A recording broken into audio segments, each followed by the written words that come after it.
para julgamento da ação direta de inconstitucionalidade 3.112, de que é relator o ministro Ricardo Lewandowski.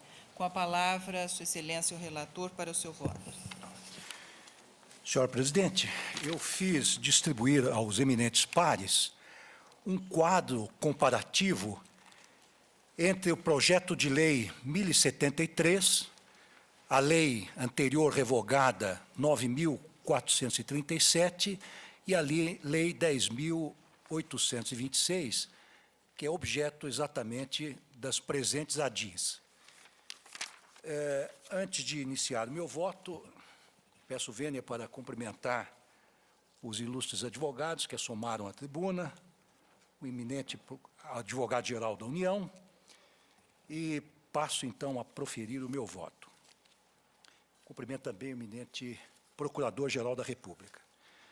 Senhora Presidente, reconhecendo desde logo, por cumpridos os requisitos legais, a legitimidade ativa ad causam e o interesse de agir dos autores, permito-me, antes de examinar os argumentos constantes das iniciais dessas ações diretas de inconstitucionalidade, tecer algumas considerações introdutórias de ordem geral sobre a matéria em discussão. Principio afirmando que a análise da rigidez constitucional da Lei 10.826, de 22 de dezembro de 2003, denominada Estatuto do Desarmamento, deve ter em conta o disposto no artigo 5º caput da Constituição Federal, que garante aos brasileiros e estrangeiros residentes no país o direito à segurança, ao lado do direito à vida e à propriedade, quiçá como uma de suas mais importantes pré-condições. Como desdobramento desse preceito, num outro plano, o artigo 144 da Carta Magna estabelece que a segurança pública constitui dever do Estado e, ao mesmo tempo, direito e responsabilidade de todos, sendo exercida para a preservação da ordem pública e da incolumidade das pessoas e do patrimônio. Trata-se, pois, de um direito de primeira grandeza, cuja concretização exige constante e eficaz mobilização de recursos humanos e materiais por parte do Estado. O dever estatal concernente à segurança pública não é exercido de forma aleatória, mas através de instituições permanentes e, idealmente, segundo uma política criminal, com objetivos de curto, médio e longo prazo, suficientemente flexível para responder às circunstâncias cambiantes de cada momento histórico. Nesse sentido, observo que a edição do Estatuto do Desarmamento, que resultou da conjugação da vontade política do Executivo com a do Legislativo, representou uma resposta do Estado e da sociedade civil à situação de extrema gravidade pela qual passava e ainda passa o país, no tocante ao assustador aumento da violência e da criminalidade, notadamente em relação ao dramático incremento do número de mortes por armas de fogo entre os jovens. E aqui, numa nota de rodapé, senhor presidente, eu trago uma pequena estatística que é importante, porque eu a utilizarei mais adiante no meu voto. Trago aqui um estudo de Leal Schwarzwald, foi publicado na revista da Comissão Nacional de População e Desenvolvimento, e, segundo esse estudo, em 1980, ocorriam 30 mortes para cada 100 mil jovens brasileiros do sexo masculino, entre 20 e 24 anos, por armas de fogo, tendo esse número aumentado para 73,4% em 1995.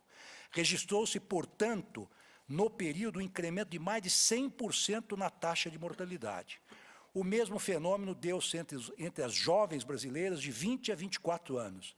Nesse grupo, registraram-se, em 1980, 2,4 mortes para cada 100 mil indivíduos, e com um aumento para 4,8 em 1995. Como se vê também aqui, o aumento foi da ordem de 100%. Com relação às demais causas de morte, ou seja, aquelas não relacionadas às armas de fogo, o crescimento foi inferior a 10% em ambos os grupos. A preocupação com um tema tão importante, continuo eu, encontra repercussão também no âmbito da comunidade internacional, cumprindo destacar que a Organização das Nações Unidas após conferência realizada em Nova York entre 9 e 20 de julho de 2001, lançou, entre aspas, o Programa de Ação para Prevenir, Combater e Erradicar o Comércio Ilícito de Armas de Pequeno Porte e Armamentos Leves em todos seus aspectos. Fecho aspas. O Brasil vem colaborando com os esforços da ONU nesse campo, lembrando-se que o Congresso Nacional aprovou em data recente, por meio do Decreto Legislativo 36 de 2006, o texto do, entre aspas, Protocolo contra a Fabricação e o Tráfico Ilícito de Armas de Fogo, suas peças e componentes e munições, complementando a Convenção das Nações Unidas contra o Crime Organizado Transnacional, adotado pela Assembleia Geral em 31 de maio de 2001 e assinado pelo Brasil em 11 de julho de 2001. Como se nota, as ações diretas de inconstitucionalidade, ora ajuizadas, trazem ao escrutínio desta Suprema Corte tema da maior transcendência e atualidade, seja porque envolve o direito dos cidadãos à segurança pública e o correspondente dever estatal de promovê-la eficazmente, seja porque diz respeito às obrigações internacionais do país na esfera do combate ao crime organizado e ao comércio ilegal de armas. Dito isso, passo ao exame dos argumentos relativos à inconstitucionalidade formal da Lei 10.826, de 2003, em virtude da, abro aspas, da alegada, abro aspas, usurpação de atribuições de competência privativa do Presidente da República, fecho aspas, por violação ao artigo 61, parágrafo 1º, inciso 2º, alíneas A e E da Constituição Federal.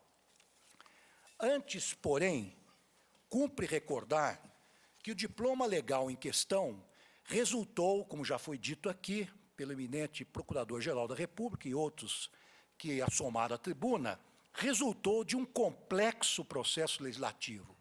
Com efeito, segundo informa o senador César Borges, em relatório publicado no Diário do Senado Federal em 24 de julho de 2003, por meio do ato conjunto número 1, de 2 de julho do mesmo ano, foi criada a Comissão Especial Mista, com o objetivo de consolidar os projetos de lei em tramitação no Congresso Nacional, que tratavam do registro, porte e tráfico de armas de fogo e munições, inserindo-se nesse esforço o PL 2787-A de 1997 da Câmara dos Deputados, ao qual vieram apensadas 70 proposições, inclusive o PL 1073, de 99, encaminhado pelo Executivo ao Legislativo, e os PL 138, 298, 386 e 614, de 1999, 24 de 2002, 100 e 202 de 2003, originados na Câmara Alta.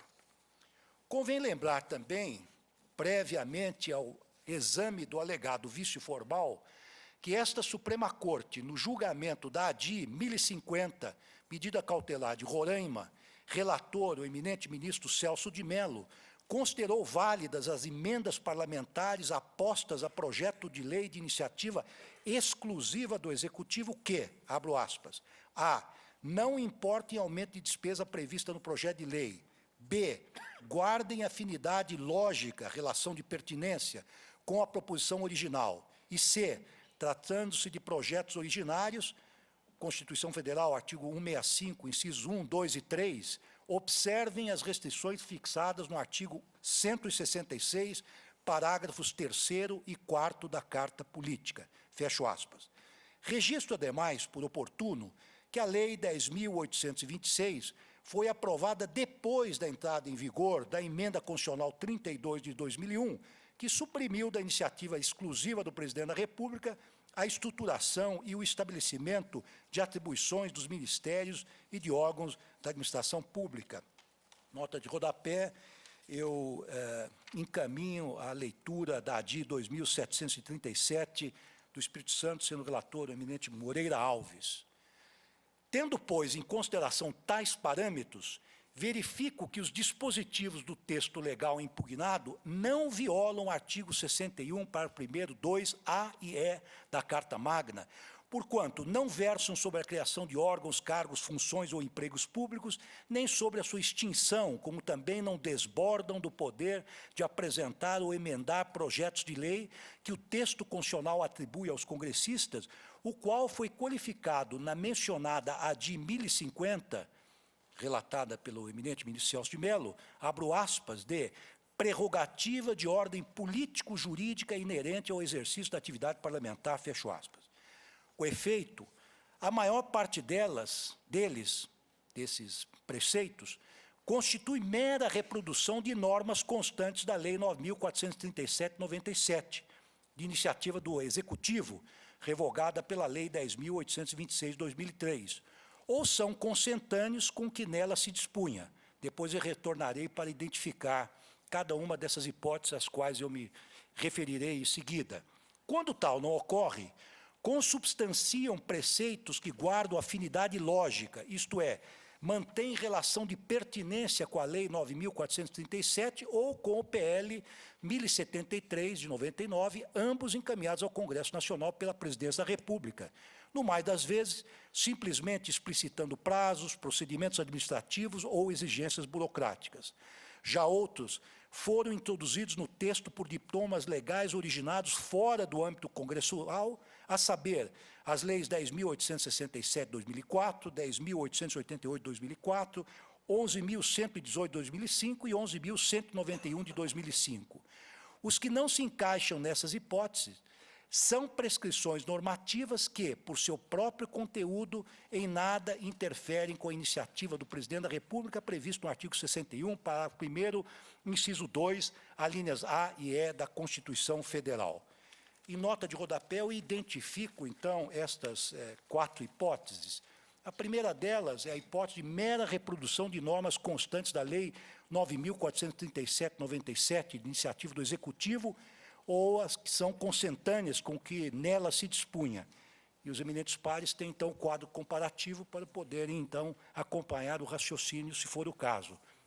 Artigo 1º caput, artigo 2º caput, artigo 2º, inciso 1, artigo 2º, 2, artigo 2º, 4, 5, 6, 7, artigo 2º, parágrafo único, artigo 3º caput, artigo 3º, parágrafo único, artigo 5º, parágrafo 1º, artigo 10º caput, artigo 10º, parágrafo 2º, artigo 11, parágrafo 1º, artigo 12, artigo 13 caput, artigo 13, parágrafo único, artigo 14 caput, artigo 14, parágrafo único, artigo 15 caput, artigo 15, parágrafo único, artigo 16 caput, artigo 16, parágrafo único, incisos 1, 2, 3, 4, 5 e 6, artigo 23 caput, artigo 23, parágrafos 1º, 2º e 3º, artigo 24, artigo 25 caput, artigo 25, parágrafo único, artigo 26, artigo 27 caput, artigo 27, parágrafo único, artigo 28. Segunda hipótese, preceitos que guardam afinidade lógica e uma relação de pertinência com o PL 1073 de 99 ou com a Lei 9.437 de 97, ambas encaminhadas ao Congresso pela Presidência, ou ainda representam mera explicitação de prazos, procedimentos administrativos ou de exigências de caráter burocrático. Artigo 2º, inciso 3º, 8º, 9º, 10º, 11º, artigo 4º, caput, parágrafo, artigo 4º, incisos 1, 2, 3, artigo 4º, parágrafos 1º, 2º, 3º, 4º, 5º, 6º e 7º, artigo 5º, parágrafo 2º e 3º, artigo 6º, caput, artigo 6º, incisos 1, 2, 3, 5, 6, 7, 8 e 9. Artigo 6º, parágrafo 1º, 2º e 4º. Artigo 7º, caput, parágrafo 1º, 2º e 3º. Artigo 8º, artigo 9º. Artigo 10º, parágrafo 1º, inciso 1, 2 e 3. Artigo 11, caput. Artigo 11, incisos 1, 2, 3, 4, 5 e 6. Artigo 22. Artigo 29, parágrafo único. Artigo 32, parágrafo único. Artigo 33, caput. Artigo 33, inciso 1 e 2. Artigo 34, caput, artigo 34, parágrafo único, artigo 35, caput, artigo 35, parágrafo 1º e 2º. Terceira hipótese, introduzidos no texto por diplomas legais originados fora do âmbito congressional, a saber, aquelas leis que eu já mencionei, artigo 5º caput, artigo 6º, inciso 4º, 10º, artigo 6º, parágrafo 1A, 3º, 5º e 6º, artigo 29 caput, artigo 30 e artigo 32. Última hipótese, que é aquela que constituem, é aquela hipótese que engloba prescrições normativas que, por sua própria natureza, em nada interferem com a iniciativa legislativa privativa do chefe do Poder Executivo, inscrita no artigo 61, parágrafo 1º, 2, A e E. O artigo 11, parágrafo 2º, artigo 17, caput, artigo 17, parágrafo único, 18, 19, 20, 21, 31, 36 e 37, como também a tabela de taxas anexa. Continuando, então, meu voto, saindo da nota de rodapé, ressalto que a iniciativa em matéria criminal, processual e tributária, como se sabe, é de natureza concorrente, salvo no último caso, quando se tratar de matéria orçamentária, cuja iniciativa é privativa do Executivo. Cito em nota de rodapé a série de ADINs em que essa matéria já foi pacificada e devidamente examinada. Assim, a criação, modificação ou extensão de tipos penais e das respectivas sanções, bem como o estabelecimento de taxas ou a instituição de isenções pela Lei 10.826, ainda que resultantes de emendas ou projetos de lei parlamentares, não padecem do vício de inconstitucionalidade formal. Dito isso, procedo agora ao exame das alegações de inconstitucionalidade material. Dividir a votação? Pois não. Ah, sem dúvida, claro. A conclusão do relator, portanto, nesse Eu estou destaque, superando, então, senhor presidente, todas as alegações de inconstitucionalidade material, formal, dando como rígida a lei nesse aspecto. Ministra Carmen Lúcia. Acompanho o relator, excelência. Ministro Joaquim Barbosa. Perdão, ministro Eros Grau. Eu também acompanho. Ministro Joaquim Barbosa. Também. Ministro Carlos Brito. Senhora presidente, eu acompanho, realçando que efetivamente foram atendidos os requisitos de que trata a DI 1050, medida cautelar Roraima, segundo o voto condutor do acórdão, que foi proferido pelo ministro Celso de Mello. O ministro Lewandowski detalhou, minudenciou esses requisitos, de modo a superar o óbice formal apresentado. Por outro ângulo, Sua Excelência também demonstrou que, por efeito da emenda constitucional 32, o que se reserva hoje para o Poder Executivo, em matéria de órgãos da administração pública, órgãos e entidades, é a parte relacionada com criação e extinção, não propriamente com estruturação e atribuições de cada um desses órgãos e entidades que compõem a administração pública. Por isso, eu comodamente supero o obstáculo formal e acompanho o voto de Sua Excelência. Ministro César Peluso. De acordo, senhor presidente. Ministro Gilmar. Ministro Marco Aurélio. Presidente, em si, a lei não criou o Sistema Nacional de Armas, mas simplesmente aditou as atribuições desse mesmo sistema. E isso ocorreu após a modificação substancial no que é previsto na linha E do artigo 61 da Constituição Federal. Antes nós tínhamos, como ressaltado pelo relator, nós tínhamos uma previsão que também jungia a iniciativa do presidente da República a definição de atribuições de órgãos.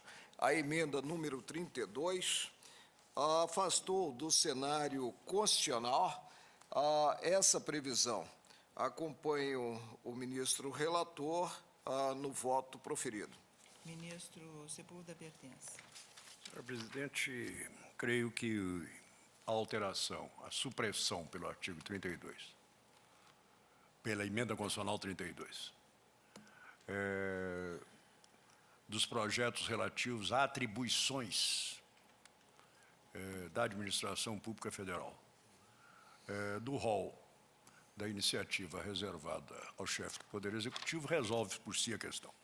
Ademais, o eminente relator mostrou que, de qualquer sorte, o que se tem no Estatuto do Desarmamento, ora questionado, ou são alterações pertinentes e sem aumento de despesa da lei anterior, ou do projeto do Executivo que foi acoplado a numerosos projetos sobre o assunto no processo legislativo, e isso é poder de emenda do Congresso Nacional, ou é legislação penal. E legislação penal ou processual penal não são, obviamente, matéria reservada à iniciativa governamental. Acompanhe, eminente relator. Portanto, à unanimidade, o plenário rejeita as alegações de inconstitucionalidade formal nos termos do voto do relator. O relator prossegue. Pois não. Então, agora passo ao exame das alegações de inconstitucionalidade material. Sustenta-se, no que concerne aos artigos 5º, parágrafos 1º e 3º, 10 e 29, que houve invasão da competência residual dos Estados para legislar sobre segurança pública e também ofensa ao princípio federativo, abro aspas, principalmente em relação à emissão de autorização de porte de arma de fogo. Contrapondo-se ao argumento, a douta Procuradoria-Geral da República defendeu a aplicação à espécie do princípio da preponderância do interesse, ponderando que, abro aspas, a União não está invadindo o âmbito de normatividade de índole local, pois a matéria está além do interesse circunscrito de apenas uma unidade federada, fecho aspas. Considero, digo eu, correto o entendimento do Ministério Público que se harmoniza com a lição de José Afonso da Silva, para quem a Carta Magna vigente abandonou o conceito de, entre aspas, interesse local, tradicionalmente abrigado nas constituições brasileiras, de difícil caracterização, substituindo pelo princípio, abro aspas, da predominância do interesse, fecho aspas, segundo o qual, na repartição de competências, abro aspas, à União caberão aquelas matérias e questões de preponderante interesse geral, nacional, ao passo que aos Estados tocarão as matérias e assuntos de predominante interesse regional e aos municípios conhecerem os assuntos de interesse local, fecho aspas. De fato, entendo eu, a competência atribuída aos Estados em matéria de segurança pública não pode sobrepor-se ao interesse mais amplo da União no tocante à formulação de uma política criminal de âmbito nacional, cujo pilar central constitui exatamente o estabelecimento de regras uniformes em todo o país para a fabricação, comercialização, circulação e utilização de armas de fogo, competência que, ademais, lhe é assegurada pelo artigo 21, inciso 21 da Constituição Federal. E, interessantemente, em nota de rodapé, eu trago aqui um precedente dessa Corte, que é do eminente ministro Marco Aurélio, em que é um agravo regimental num agravo de instrumento 189.433 do Rio de Janeiro, em que Sua Excelência estabeleceu que inclui-se aí na competência do artigo 21, inciso 21, a competência para legislar sobre armas de fogo e munições. É um dos precedentes que eu consegui, então, localizar desta casa. Parece-me evidente, continuo eu, a preponderância do interesse da União nessa matéria, quando confrontado com o eventual interesse do Estado-membro em regulamentar e expedir autorização para o porte de arma de fogo, pois as normas em questão afetam a segurança das pessoas como um todo, independentemente do ente federado em que se encontrem. Ademais, diante do aumento vertiginoso da criminalidade e da mudança qualitativa operada nas transgressões penais, com destaque para o fenômeno do crime organizado e dos ilícitos transnacionais, a garantia da segurança pública passou a constituir uma das atribuições prioritárias do Estado brasileiro, cujo enfoque há de ser necessariamente nacional. Sustenta-se mais que haveria ofensa ao direito de propriedade, quanto à obrigação de renovar-se periodicamente o registro das armas de fogo, nos termos do artigo 5º, parágrafo 2º e 3º, bem como no tocante ao pagamento de taxa correspondente, instituída no artigo 11, inciso 2, explicitado no item 2 da tabela de taxas. Acrescenta-se ao argumento que, abro aspas, o Estado acabaria por determinar quem pode ou não exercer a legítima defesa, que, pelo caput do artigo 5º da Constituição Federal, é de todos os cidadãos, fecho aspas. Faço referência no ponto à jurisprudência do Tribunal Constitucional da Alemanha, o Bundesverfassungsgericht, para o qual o direito de propriedade corresponde a uma, entre aspas, liberdade cunhada normativamente, uma normgeprägte Freiheit, possuindo os bens privados uma face jurídico-objetiva, consubstanciada na garantia de sua instituição, a Institutsgarantie, e uma dimensão jurídico-subjetiva, caracterizada por uma garantia de subsistência da propriedade, a Bestandsgarantie.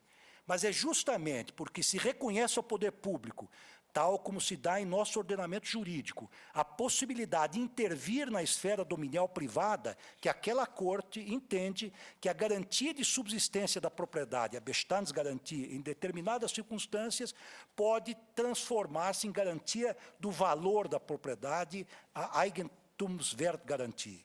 É dizer, todas as vezes em que a regência normativa do direito de propriedade permitir a invasão da esfera dominial privada pelo Estado, em face do interesse público, esse direito resumir-se-á à percepção de justa e adequada indenização pelo proprietário.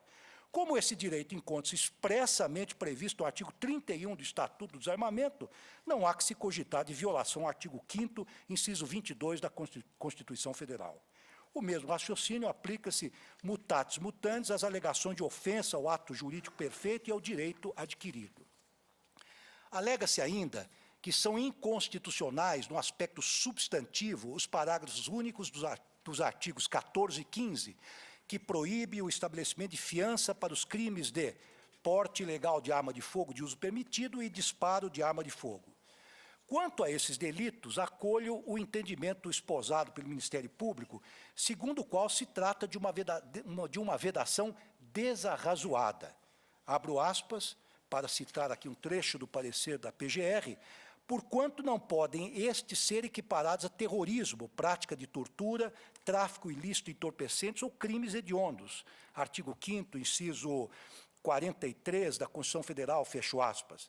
Ademais, como bem assentado na manifestação da Procuradoria-Geral da República, cuida-se, em verdade, de crimes de mera conduta que, abro aspas, embora reduzam o nível de segurança coletiva, não se equiparam aos crimes que acarretam lesão ou ameaça de lesão à vida ou à propriedade. Fecho aspas. Aponta-se igualmente para a ocorrência de lesão aos princípios constitucionais da presunção de inocência e do devido processo legal no concernente ao artigo 21, segundo o qual os delitos capitulados no artigo 16, 17 e 18 são insuscetíveis de liberdade provisória. Entendo que também, nesse aspecto, os argumentos constantes das iniciais merecem acolhida, em que pese o substancioso parecer em contrário da Procuradoria-Geral da República, para a qual, abro aspas, a proibição de concessão de liberdade provisória não representa afronta ao princípio da não culpabilidade, fecho aspas, ao argumento de que essa Corte já teria se pronunciado sobre o tema na URHC 75.917. Então, rechaço esta perspectiva da PGR com a devida vênia. Com efeito, embora a interdição à liberdade provisória tenha sido estabelecida para crimes de suma gravidade, com elevado potencial de risco para a sociedade, quais sejam a posse ou porte ilegal de arma de fogo de uso restrito, o comércio ilegal de arma de fogo e o tráfico internacional de arma de fogo, liberando-se esta franquia para os demais delitos, penso que o texto constitucional não autoriza a prisão ex lege, em face do princípio da presunção de inocência, artigo 5º, inciso 57 da Constituição Federal, e o princípio da obrigatoriedade de fundamentação dos mandados de prisão pela autoridade judiciária competente, artigo 5º, inciso 61 da Constituição Federal. A prisão obrigatória, de resto, fere os princípios constitucionais da ampla defesa e do contraditório, artigo 5º, inciso 60, que abrigam um conjunto de direitos e faculdades, os quais podem ser exercidos em todas as instâncias jurisdicionais até a sua exaustão. Esse argumento, senhor presidente, no entanto, segundo penso eu, não afasta a possibilidade de o juiz, apresente os motivos que recomendem a prisão ante tempus, decretar justificadamente a custódia cautelar. O que não se admite, repita-se, é uma prisão ex lege, automática, sem motivação. Em outras palavras, o magistrado pode, fundamentadamente, decretar a prisão cautelar antes do trânsito de julgado da condenação, se presentes os pressupostos autorizadores, que são basicamente aqueles da prisão preventiva, previsto no artigo 302 do Código de Processo Penal. É dizer, cumpre que o juiz demonstre, como em toda cautelar, a presença do fumo boniuris e do periculum in mora, ou, no caso, do periculum libertatis. Isso é apenas a título de esclarecimento, senhor presidente. Aponta-se também a inconstitucionalidade material por afronta ao princípio da razoabilidade dos artigos 2º, 10 e 23, parágrafo 1º, 2º e 3º, os quais dispõem sobre o cadastramento do cano de arma, das impressões de raiamento e de microestreamento do projétil disparado, bem como das munições que deverão trazer marcas identificadoras, além de ser acondicionadas em embalagens dotadas de sistema de código de barras. Tais exigências não me parecem irrazoáveis, visto que se resumem à identificação das armas e munições, mediante técnicas amplamente difundidas, de modo a permitir o rastreamento, se necessário, dos respectivos fabricantes e adquirentes. De igual modo, alega-se que o artigo 28 vulnera o princípio da razoabilidade, porquanto fixou a idade mínima para aquisição de arma de fogo em 25 anos de idade. Também não reconheço aqui qualquer ofensa ao referido princípio, pois, além de ser lícito a lei ordinária prever a idade mínima para a prática de determinados atos, e aqui eu cito em nota de rodapé um acórdão do eminente ministro Peluso e de um outro acordo do eminente ministro Carlos Veloso, em que digo que esse entendimento decorre a contrário senso, porque se permitia, no caso, a fixação de limites para concursos públicos, e, enfim, e normas de concursos e licitações. Também não reconheço, digo digo eu, qualquer ofensa ao referido princípio, pois, além de ser lícito a lei ordinária prever a idade mínima, então, repetindo, para a prática de determinados atos, a norma impugnada, ao meu ver, tem por escopo evitar que sejam adquiridas armas de fogo por pessoas menos amadurecidas psicologicamente ou que se mostrem, do ponto de vista estatístico, mais vulneráveis ao seu potencial ofensivo. Ministro relator, reporto-me nesse Vossa aspecto. Excelência me permite? Pois não. É que Vossa Excelência, evidentemente, trouxe um voto concatenado, né? Pois não. Um voto escrito. Nós outros não temos, Sim. né? Se o seu voto viabilizar, seria interessante, se a presidência concordar, a divisão, né, da votação por artigos. Eu não sei se Se Vossa poderíamos Excelência me caminhar permitir, nesse sentido. faltam apenas 3 folhas. Eu terminaria, voltaria. Pois não. Assim, depois, então Vossa Excelência leria todo o voto e depois faltam 3 destacaria. folhas e votaríamos item por item. Fica bem, fica bem. Aqui cabe julgar por tiras. Pelo destaque é o relator, se ele se interpreta. sente mais à A vontade capacidade lendo de o voto. armazenamento do meu computador é pequena. É que a Estou questão fazendo realmente... algumas notas. Se Vossa Excelência me permitir, faltam apenas 3 folhas e eu lerei, então. Aliás, menos do que isso, 2,5. Então, eu digo com relação aos 25 anos que não acho desarrazoado este limite, sobretudo em função da estatística que citei logo no início do meu voto, em que cresceu, no prazo de 15 anos, em mais de 100%, enfim, os ferimentos e mortes praticados por arma de fogo entre os 20 e os 24 anos de idade.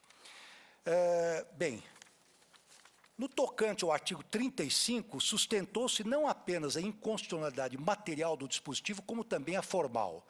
Esta por ofensa ao artigo 49 e 15 da Constituição, porque o Congresso Nacional não teria competência para deflagrar a realização de referendo, mas apenas para autorizá-lo. Aquela por violar o artigo 5º caput do mesmo diploma, nos tópicos em que garante o direito individual à segurança e à propriedade. Tenho que tais ponderações encontram-se prejudicadas, assim como o argumento de que teria havido violação ao artigo 170 caput e parágrafo único da Carta Magna, porquanto o referendo em causa, como é sabido, já se realizou, tendo o povo votado no sentido de permitir o comércio de armas, o qual, no entanto, convém sublinhar, como toda e qualquer atividade econômica, sujeita-se ao poder regulamentar do Estado. Concluo, então, o meu voto, senhor presidente. A partir das considerações iniciais que expendi e com fundamento nas razões de direito que formulei, julgo procedentes em parte as presentes ações diretas apenas para declarar a inconstitucionalidade dos parágrafos únicos dos artigos 14 e 15, os quais vedaram o estabelecimento de fiança para os delitos de porte ilegal de arma de fogo de uso permitido e de disparo de arma de fogo, e do artigo 21, que proibiu a liberdade provisória no caso dos crimes de posse ou porte ilegal de arma de fogo de uso restrito, comércio ilegal de arma de fogo e tráfico internacional de arma de fogo, todos da Lei 10.826 de 2003. Esse é o meu voto. Portanto, o eminente relator afasta a inconstitucionalidade de todos os dispositivos, à exceção dos parágrafos únicos dos artigos 14 e 15 e do artigo 21. Essa, em suma, é a essência do voto do eminente relator. Eminente, permite uma questão de fato, eminente presidente? Ministro relator, esclarecimento de fato. Pois não? É que na área penal, além dos dispositivos já enunciados, também houve a impugnação do artigo 12, que considerou crime posse irregular de arma de fogo de uso permitido, na DIN 3586, uma das apensadas.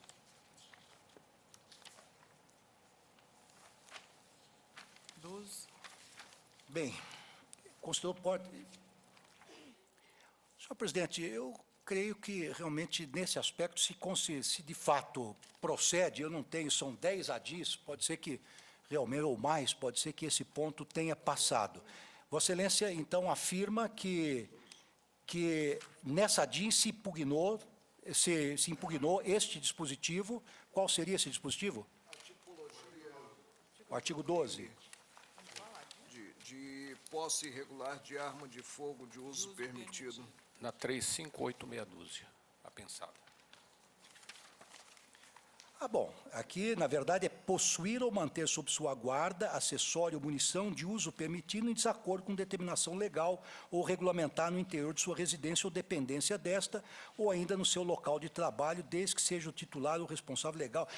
Se Vossas Excelências, ou, enfim, o requerente desta ADI apenas suscitou a inconstitucionalidade formal, eu, naturalmente, a ataquei no meu voto. Não me parece que tenha atacado a inconstitucionalidade material substantiva.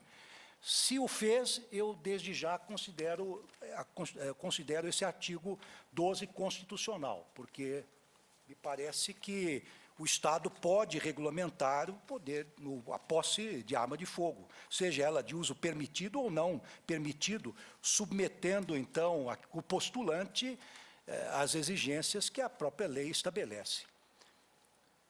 Então, considero constitucional tanto do ponto de vista formal, e me parece que eu ataquei esse argumento no meu voto, mas se suscita da tribuna a inconstitucionalidade substantiva ou material, eu a afasto. Pois bem. Então, o relator mantém o seu voto pela inconstitucionalidade exclusiva dos parágrafos únicos dos artigos 14 e 15 e do artigo 21. Ministra Carmen Lúcia. Eu acompanho o voto do eminente relator, parabenizando pelo brilhantismo da exposição e da capacidade de ter refundido todas as adinhas num voto brilhante. Ministro Eros Grau. Breve voto escrito agora. A inafiançabilidade conduz, na prática, à execução antecipada da pena, adversa ao disposto no inciso 57 do artigo 5º da Constituição. Quanto a esse ponto, que o Pleno do STF já deveria ter deliberado há algum tempo, apreciando o HC 84078, espero venha logo a julgamento, porque há vários processos sobrestados por conta dessa decisão. Quanto a esse ponto, a Constituição do Brasil consagrou o princípio da presunção da inocência, ou da inocência presumida, como preferem alguns, ao definir em seu artigo 5º, inciso 57, que ninguém será considerado culpado até o trânsito em julgado da sentença penal condenatória. O mesmo preceito que determina a inconstitucionalidade desses dois parágrafos únicos também importa na inconstitucionalidade do artigo 21, de modo que eu voto com essas breves observações, eu voto acompanhando o relator. Ministro Joaquim Barbosa. Também acompanho a relator. Ministro Carlos Brito. Senhora presidente, eu também faço de plano todos os elogios ao brilhante voto, cuidadoso voto, judicioso voto do ministro Lewandowski. Eu só me animo eu só ouso discordar de Sua Excelência no que toca à inconstitucionalidade da lei agora diversada quanto à inafiançabilidade. Porque o legislador ordinário pode, federal, dispor sobre inafiançabilidade de crimes, como faz, por exemplo, o artigo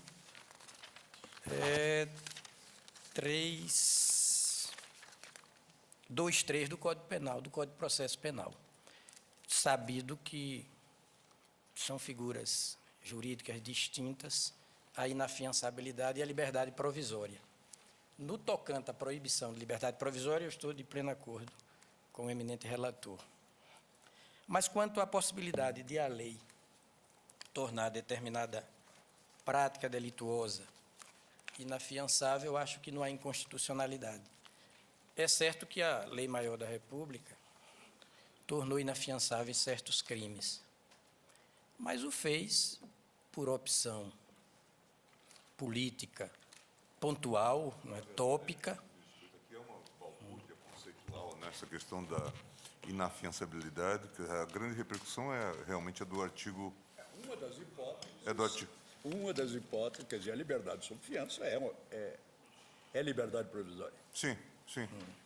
Não, eu digo, a questão central é a do artigo 21, né? 21, proíbe a liberdade provisória. Porque aí isso, proíbe a aí liberdade provisória. Agora, realmente, quanto a esses dois artigos, o artigo 14 e o artigo 15, quer dizer, na verdade, a mantença deles, com a mantença do artigo 21, é que realmente provocaria uma situação de contradição, de incongruência, né, no sistema. Agora, Em princípio, a inafiançabilidade não prejudica a incidência do artigo 310. não. Que, em flagrante, presume-se de crime inafiançável, senão terá que ser arbitrada a fiança, o juiz poderá conceder liberdade ao acusado, provisória, porque sob compromisso de comparecimento ao processo, etc., mesmo se inafiançável, não estiverem presentes Os requisitos para a prisão. requisitos do da prisão 312. Perfeito. No plano da fiança, o que se pede simplesmente é que se arbitre a fiança. Presidente, eu vou insistir na questão que eu coloquei inicialmente. Quando cabível, não né? temos como, a meu ver, nós outros que estamos na bancada e não examinamos o processo, nós não temos como, de forma conscientizada, como emitir entendimento sobre os diversos dispositivos. Daí a necessidade de nós retomarmos a tradição de, quando a DIN ataca vários dispositivos legais, se submeter ao plenário dispositivo a dispositivo. Porque nós estamos a pensar, eu estou percebendo que nós estamos a pensar, pela memória, certos artigos para verdade. Senhor apreciá-los. presidente, eu me disporia a retornar e evidenciar cada um dos artigos impugnados. Nós Eu já só, temos ideia de seu voto no conjunto. claro, eu só pedi vênia para terminar, porque faltavam 2 páginas e meia, não é isso, mas ministro. de bom grado farei É isso. que ultimamente a praxe tem sido essa, né? É. O relator realmente examinar o todo do diploma, né? Quando para nós outros isso causa uma dificuldade muito grande. Porque né? às vezes trunca o pensamento do relator, mas se o presidente me autorizar, eu pensaria, então... É só os enunciados. Pois não, enunciados. Então o primeiro aqui... O relator Perdão. Só o 14 e o 15, não é? O parágrafo único Não, de cada porque um parece que o deles. eminente ministro Marco Aurélio de Mello quer discutir cada um dos artigos. questão formal Sai está fora... superada. Foi votado. Isso, agora só a inconstitucionalidade material substantiva. Não é? Então, o primeiro deles é o seguinte, é o artigo 5º, parágrafos 1º, 3º, 10 e 29. Aí disse que houve invasão da competência residual dos estados para legislar sobre segurança pública, ofensa ao princípio federativo, principalmente emissão de arma de fogo. Autorização de porte de arma de fogo. Estou afastando isso, sendo que o interesse preponderante aí da Artigo União. 5º. O fundamento da impugnação foi tão somente esse. Violação do princípio federativo, Federativo, da capacidade básico, residual dos E estados. da competência Aqui residual há para um legislar outro sobre segurança. argumento, é dos que estados. os diversos dispositivos estão interligados. E nós temos, entre eles, normas penais. É. E aí a competência é apenas da União. Né? Quer dizer, não dá para separar. Isso. A embriaguez da irrazoabilidade. Pois não. Eu, no Bem, particular, e aí, acompanho o eminente relator. Certo. Bem, aí proximamente diz o A seguinte. competência federal do Federal. com relação ao artigo Competência, isso. Quer dizer, o registro, centralização do registro. com a Quinto Polícia parágrafos Federal. 1º, 3º, artigo 10 e 29. Aí seria interessante. Então, eu, pelo menos, também acompanho Vossa Excelência nessa parte. Pois não. Então, a presidente Não sei vai se colher a voto a presidente voto vai ou posso escolher continuar? Eu acho que quanto a isso há unanimidade. Quinto e parágrafo. Não há né? dúvida. Pois não. Vossa Bom, em Excelência seguida, prossegue. sustenta-se mais que haveria ofensa ao direito de propriedade quanto à obrigação de renovar-se periodicamente o registro das armas de fogo nos termos do artigo 5º, parágrafos 2º e 3º, bem como no tocante ao pagamento da taxa correspondente instituída no artigo 11.2, explicitado no item 2 da tabela de taxas. Eu que estou afastando e... O registro não diz respeito apenas, né, à arma, né? Sim. Ou seja, o registro também está ligado àquele que o detém. Pois é, essa é uma situação sui as generis. qualidades de quem o detém.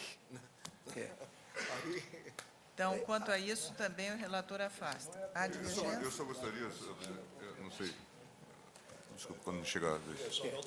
Eu estou apenas, se Vossa Excelência me permitir, senhor presidente, eu aqui apenas, eu estou dizendo, estou ressaltando a possibilidade, a faculdade que o Estado tem de intervir no domínio privado, dominial privado, e chamando a atenção para o disposto do artigo 31, que é o seguinte: os possuidores e proprietários de armas de fogo adquiridas regularmente poderão a qualquer tempo entregá-lo à Polícia Federal mediante recibo e indenização, nos termos do regulamento desta lei. Portanto, trata-se quase que uma expropriação indireta. Quem não quiser se submeter aos requisitos desta lei, ou quem não quiser, enfim, pagar a taxa correspondente para registro, a sua renovação, vai lá, entrega para a Polícia Federal e recebe a indenização. Portanto, não há ofensa ao direito de propriedade. No caso, penso eu. Senhor presidente, em relação ao direito de propriedade, todos nós sabemos que é uma garantia institucional e que comporta, portanto, tem âmbito de proteção marcadamente normativo. É possível, portanto, ao legislador estabelecer regras adequadas e atualizá-las continuadamente. Em se tratando do objeto de que se cuida, que é arma de fogo, obviamente, aqui não há apenas um poder de conformação, mas, na verdade, tem que se falar num dever de proteção. O Estado tem que atuar, sob pena de restar omisso, para estabelecer regras muito claras a respeito de armas. De um tema para o suicídio. De um tema tão relevante. Salvo talvez para o suicídio. Esse não interessa a mais ninguém. De modo que, na verdade, aqui há um claro dever de proteção. Portanto, é de se realmente rejeitar claramente, como fez o eminente relator, o argumento do direito de propriedade, que levaria realmente a imprimir um caráter absoluto que não se dá a qualquer outro bem, né? Muito menos a propriedade de armas, por todas as consequências que nós conhecemos. Gostaria apenas de apontar esse aspecto. Pois não. Pois não. Próximo item atacado, e esse talvez causará um pouco mais de polêmica, é que são inconstitucionais no aspecto substantivo os parágrafos únicos dos artigos 14 e 15, que proíbe o estabelecimento de fiança para os crimes de porte ilegal de arma de fogo, de uso permitido e disparo de arma de fogo. Na verdade, aqui, eu estou acolhendo o entendimento esposado pelo Ministério Público, segundo a qual se trata de uma vedação desarrazoada, sobretudo quando comparado com a proibição de fianças que se estabelece com relação aos crimes de terrorismo, prática de tortura e tráfico ilícito de entorpecentes, ou crimes hediondos na Constituição, no artigo 5º, inciso 43. E aqui o Ministério Público também, a meu ver, de forma bastante correta, isso mostra que se trata de crimes de mera conduta e, em face do princípio da razoabilidade, não se justificaria, neste caso, proibir a fiança. Então, A divergência, eu creio Presidente, que... Sim? Não, no particular, Nesse eu estou considerando inconstitucional, então, nesse caso. eu não considero A vedação. inconstitucional. O ministro Carlos Brito está votando, né? O ministro Eu acho que se Lewandowski situa. havia sido acompanhado quanto a esse dispositivo pelos ministros, cujos votos eu já colhi, e a divergência começa com o ministro Entendo que Carlos não há Brito. inconstitucionalidade no dispositivo. O fundamento é esse, é que fiança é matéria aberta à conformação legislativa. O legislador federal bem pode dispor sobre a matéria. A Constituição, quando trata de inafiançabilidade, o faz. Não é por motivos que Carlos Maximiliano chamaria de motivos particulares, motivos especiais. Não, o rol constitucional não é taxativo, não fecha ao legislador essa possibilidade de conformar a matéria por outros prismas de avaliação política. Portanto, eu peço, venha, eminente relator, para entender que não há inconstitucionalidade. Você me permite apenas uma observação, que o que me impressionou nesse caso é o seguinte, porque são os crimes menores, na verdade, dentro deste estatuto, que é o porte ilegal de arma de fogo permitido e disparo de arma de fogo. Parágrafo Só o único do parágrafo, né? 14. Não, parágrafos. Parágrafos Os dois dispositivos. únicos dos artigos 14 e 15. O que me parece é que a Constituição Federal, ela não exaure em si o rol de crimes inafiançáveis. Isso. Não, torna afiançáveis os outros. Claro, Mas ela estabeleceu um claro, standard, claro. não é? Então, realmente, fica aberta a via para a atuação do legislador ordinário. Aqui é o inciso 66. Cumpre agora sabermos se, no caso, o afastamento da fiança quanto a esses tipos se mostra ou não razoável, né? Eu, por exemplo, quanto ao artigo 14, porte ilegal de arma de fogo de uso permitido, eu creio que aqui nós não temos a razoabilidade no que se afasta a fiança. O simples, repito, porte ilegal de arma de fogo de uso permitido. Acompanhe o relator. Agora, quanto ao artigo 15, disparo de arma de fogo em lugar habitado ou em suas adjacências, em via pública ou em direção a ela, nós temos algo que está a merecer uma glosa, estaria a merecer mesmo uma glosa maior por parte do legislador, afastando-se a fiança. É algo de seriedade maior, principalmente considerada a quadra vivida. Ministro Marco Aurélio, o dispositivo Só se você me uma permite. ressalva no final. Desde que essa conduta não tenha como finalidade a prática de outro claro, crime. outro crime terá Sim, sido porque aí é meio, que passa a ser elemento terá da sido de meio, consunção. terá sido meio e não poderemos ter aí a sobreposição, né?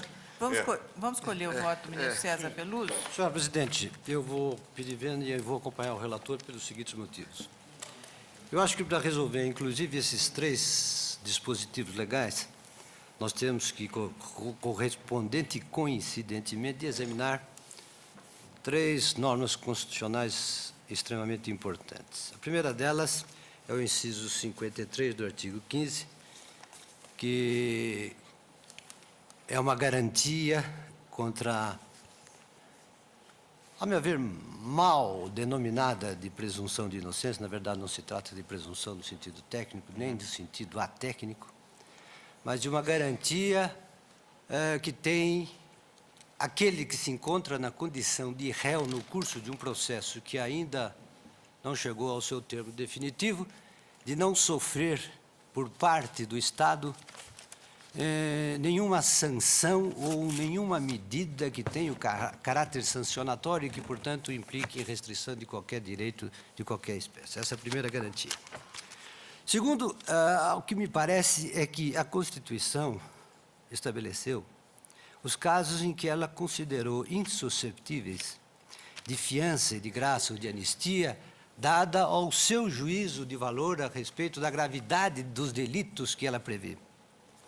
E quando, a meu ver, com o devido respeito, ela se remete à lei para a definição dos crimes hediondos, ela abre uma exceção, isto é, em outras palavras, a meu ver, a interpretação do inciso 43 implica em dizer que, além dos casos que a própria Constituição estabelece, como no inciso anterior, por exemplo, e do inciso subsequente, de que a lei só pode estabelecer a inafiançabilidade, uma insusceptibilidade de graça e anistia, aqueles crimes que ela, a lei, considere como hediondos. A alternativa que estava posta para o legislador neste caso, bastaria que o legislador tivesse dito que consideraria esses crimes, um dos quais, aliás, já foi considerado contravenção penal. Daí a mudança abrupta. Aliás, ambos, exatamente. Foi considerado contravenção penal. O legislador tinha.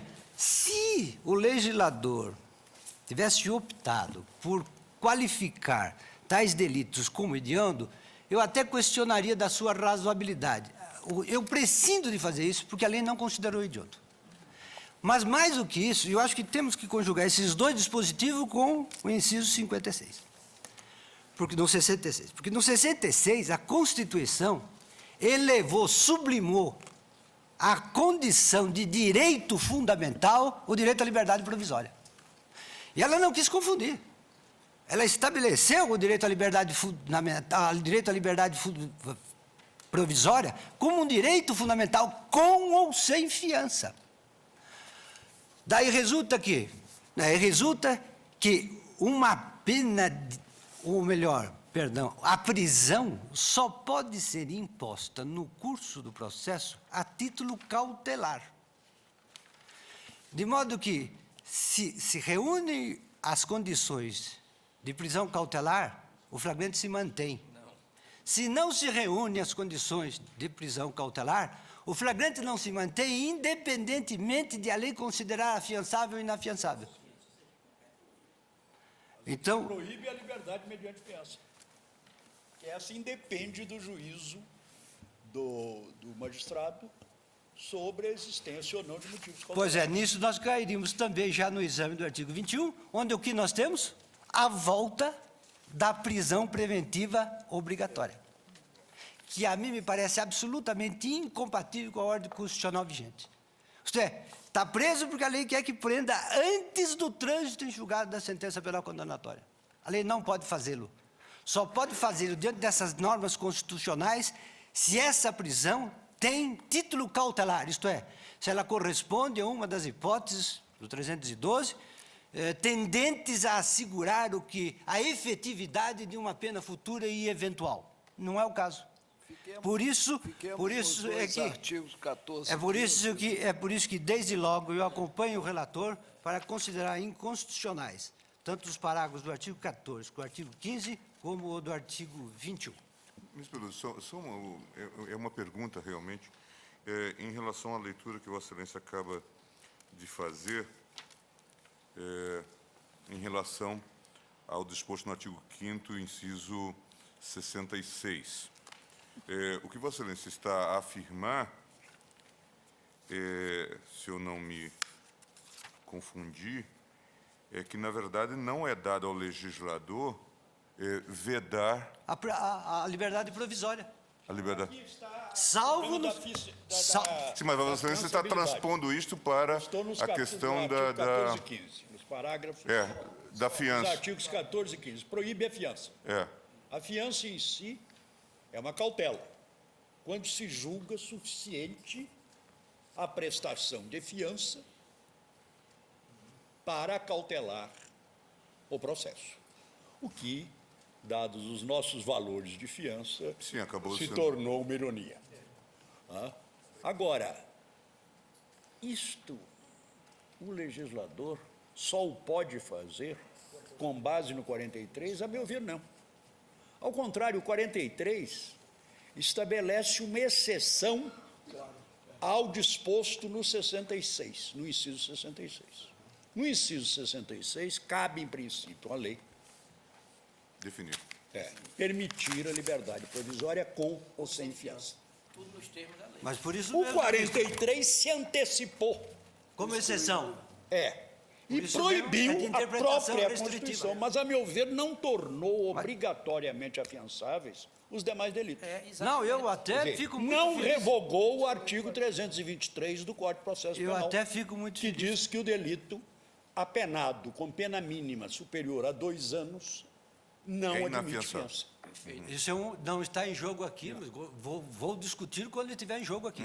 O que eu fiquei muito feliz é que Vossa Excelência tem admitido que o 43 é exceção do 66. Sim. Se é exceção, a interpretação é restritiva, não apenas porque é exceção, ministro, mas sim, porque é uma ministro, mas exceção não, ministro. gravosa à liberdade individual. para criar-se a gravosa à liberdade É individual. para criar-se a fiança. Nesses casos contemplados, não pode o legislador atuar viabilizando essa mesma fiança. O que eu estou sustentando é Essa exatamente o discussão é oposto. semelhante O que eu estou sustentando é a uma exatamente o que- oposto. Eu estou sustentando exatamente que o legislador não tem essa alternativa. É direito constitucional do preso. O 43 não de autoriza liberdade a fiança, ao provisória, contrário, né? com ou Afasta. sem fiança. Não importa. Portanto, essa norma aqui, para mim, é absolutamente... As três são absolutamente inconstitucionais. As três são absolutamente Eu me permito, inconstitucionais. por hora, ficar nos parágrafos do artigo 14 e 15. Declara inafiançáveis 2 delitos. E mais, eu nem quis Pode a lei recorrer aqui. fazê-lo fora daquilo em que o Constituinte se antecipou ao legislador ordinário? A meu ver, pode. Positiva. Agora temos que saber Porque se é razoável. o inciso 43 não é garantia individual. Pelo contrário, Não, mas dele se é tira. uma das incidências repressivas do rol Não, e na de verdade, direitos e garantias fundamentais. na verdade, É uma exacerbação penal curiosa numa declaração de direitos. na verdade, Devia ministro ser Petente, outro capítulo dele, devia ser na segurança pública. na verdade, não, na verdade, ministro Petente, na verdade, isso aqui é talvez expressão daquilo que se tem chamado um dever de proteção. Sim. E que os estudiosos, Luciano Feldes, entre nós, têm chamado de mandatos de criminalização, em sentido Perfeito. genérico. Mas como tal, não é isso Não. suscetível de interpretação Não, generosa. não. Nós Só- estamos interpretando generosamente contra a liberdade Não, individual. não. Apenas nós estamos falando quanto Interpretação ao que expansiva. representa. 43. Mas eu nem quero recorrer ao argumento de ponderação de valores. Nem quero recorrer Não, digo- ao argumento eu digo só que quanto a- também me parece passível de ser invocado no caso. Não, e vejam, eu penso Isto é, que a falta de querer razoabilidade... equiparar esses delitos que já foram contravenções, que na verdade... Mas, ministro, isso num quase- passado quase do irrelevante qual do temos ponto de vista saudade. penal. Data velha. A gravidade pressuposta Os pelo tempos são 43 outros. E para com efeito detalhe. de justificar essa restrição grave, me parece... Ministro, os tempos extremamente- são outros. E não é o tempo da legislação penal, do Código Penal e da Lei de Contravenções Penais, não. Eu me recordo dos meus tempos de promotor do júri. Eu creio que a maioria dos homicídios em que eu funcionei, casos de homicídio em que funcionei como promotor, não eram de arma de fogo. Era peixeira. Peixeira, faca. Se Arma dizia branca. faca peixeira. Arma Mas, branca. ministro, eu caso Arma aqui, branca. o cidadão saiu à noite, foi no campo de futebol, deu um tiro para cima. Ministro, Mas, ministro- o juiz aplicará o artigo 310. Aí sim. Ah, Se aplicará o artigo 310. aplicará? Vai. Agora, veja, presidente, é um Ministro, aspecto se o que juiz foi precisa insensato ser aí, considerado. não há salvação. Nós podemos colocar no mesmo plano de gravidade o porte e o disparo? Não podemos. Não podemos. Se alguém dispara, né, em local habitado, em local público, né, o risco que isso causa, e é preso em flagrante, porque a fiança pressupõe a prisão em flagrante.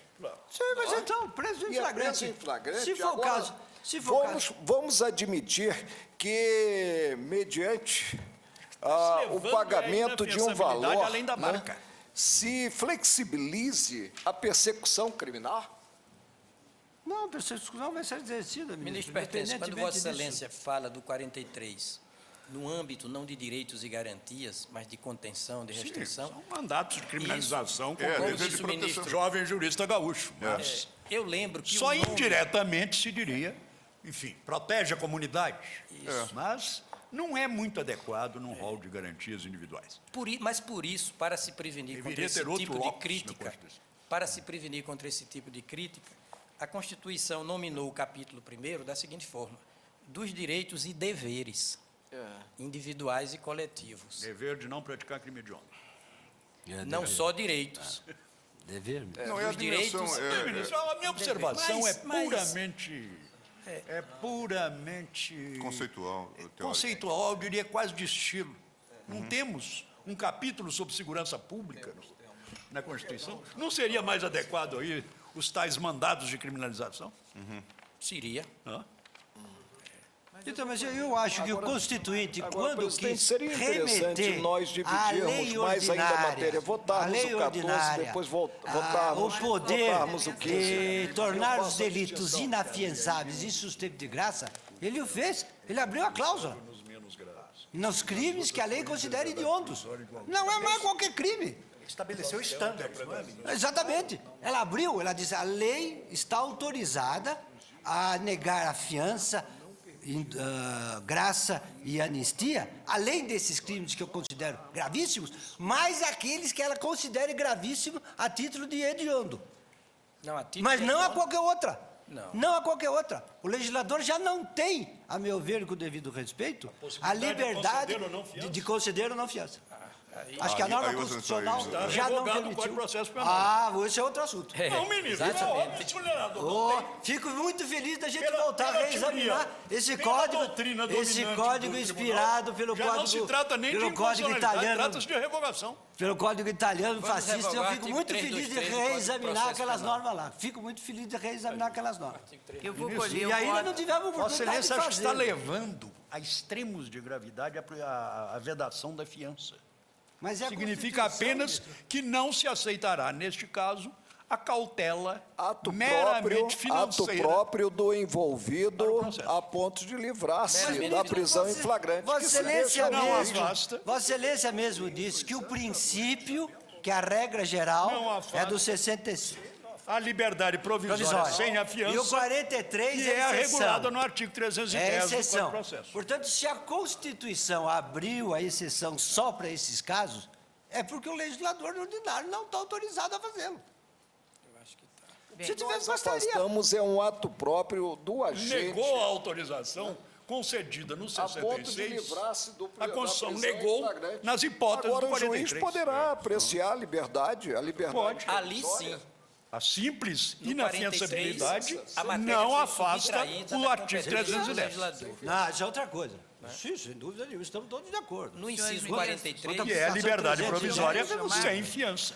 Vamos Nosso ouvir o problema é voto saber do ministro se Gilmar. pode negar Presidente, a fiança, eu ainda além dos insisto casos em que a que Constituição nós temos gradações diversas, considerado o 14 e o 15. Sim, Vossa Excelência fez a distinção entre os dois artigos, mas É, nenhum dos colegas que já se eu manifestaram até pediria para agora... ponderar justamente isso.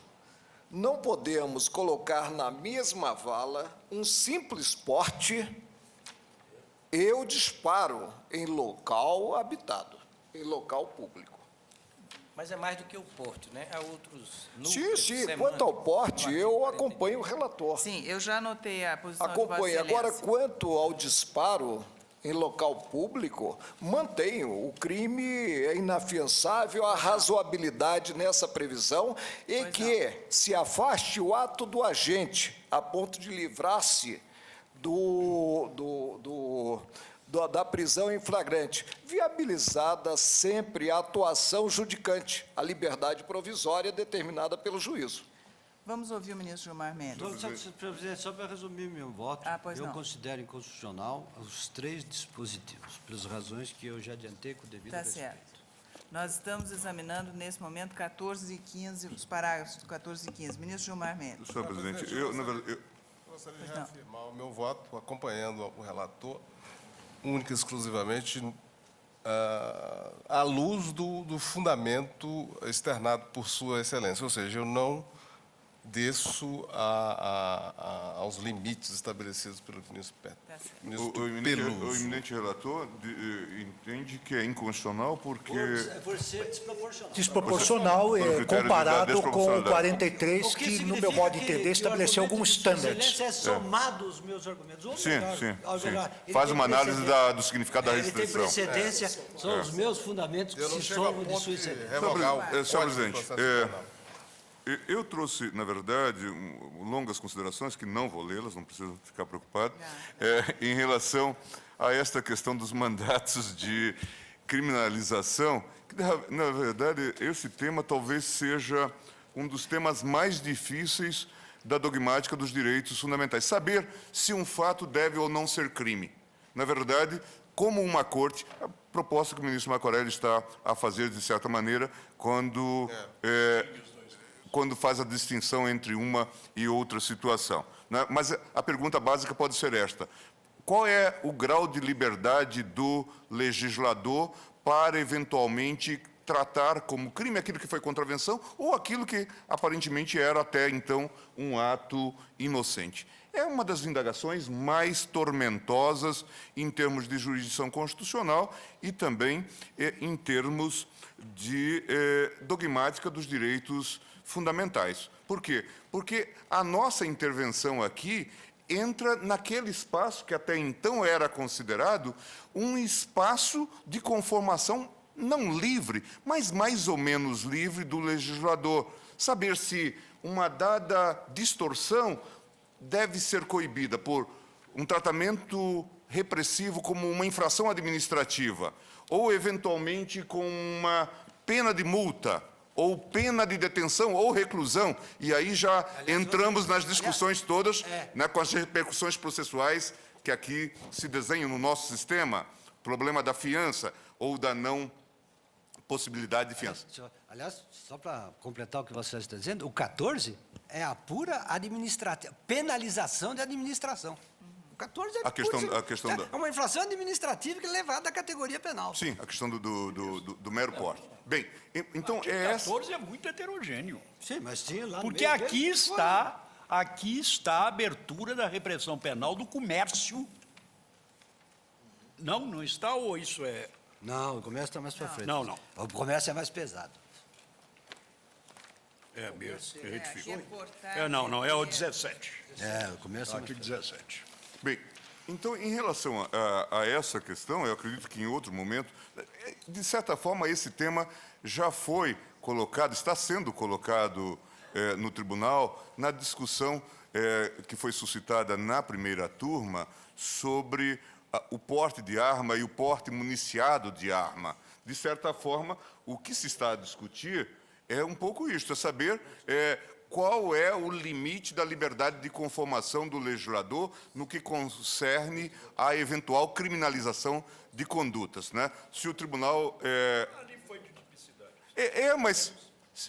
O meu voto com a maioria... Mas a consequência... Foi a base do princípio da ofensividade. Sim, mas a consequência, ministro Pertence, é que, a partir desta perspectiva, está-se a alterar o próprio conteúdo da decisão... A discussão, aliás, está prejudicada por esse artigo 14. Não, claro. Na medida em que ele criminalizou o porte de munição... Sim. Que também é inócuo, se não se tiver arma. Mas é claro. Não, mas o que eu estou... Exato.